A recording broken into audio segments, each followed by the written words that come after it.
Para naman sa balitang probinsya, si Senator-elect Dante Marcoleta bumisita sa kanyang mga taga-suporta sa Bulacan. Mga lokal na opisyal mula sa iba't ibang bayan at tungsod dumating din para batiin ang senador. Si Nori Fidel para sa detalye. Labis ang kagalakan ng mga taga-suporta ng bagong halal na Senador Dante Marcoleta nang dumating sa lalawigan ng Bulacan para magpasalamat sa ibinigay nilang suporta nitong nakarang halalan na dinaluhan ng ilang local officials mula sa iba't ibang bayan.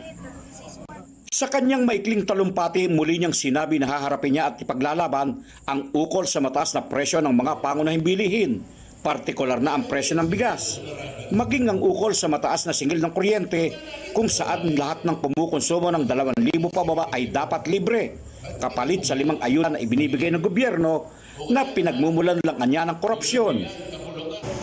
At dapat po na nabiyayaan mo 27 billion na mahirap na Pilipino. 27. Hindi dapat po bago.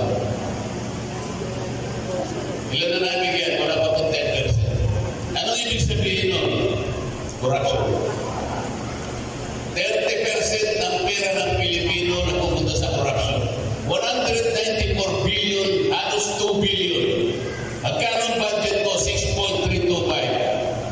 Yun ang 30%. Yun ang corruption. Kaya sabi ko, lahat ng kumukonsumo ng kuryente, 2,000 pesos pababa, ilibre natin, kapalit ng 5 ayuda. Bagamat matunog ang pangalan ng senador para ihalal bilang bagong Senate President, kanyang sinabi na suportado niya sino man ang ihahalal, subalit dapat may paninindigan at hindi sunod-sunuran, bagkos ang sinusunod ay ang saligang batas. Magkaintindihan muna tayo. Sino gusto mag-Senate President? Tingin sila nga. Gusto ko makita kung sino ilalaban. Sasamahan kita. Pero kung pasunod-sunod ka lang, o pwede. Hindi rin naitago ng senador ang kanyang saloobin sa isang babaeng mamamahayag kung saan tila kinukwestiyon at hindi makapaniwala sa kanyang pagkapanalo na pumang-anim sa may pinakamataas na boto. Number 36. Nagsimula po tayo sa number 36, maniwala na yun. Nung tayo po ay number 36 at umabot tayo sa pinakamataas, number 22, wala po pumapansin sa atin kahit isang television network o radio. Wala. Wala po.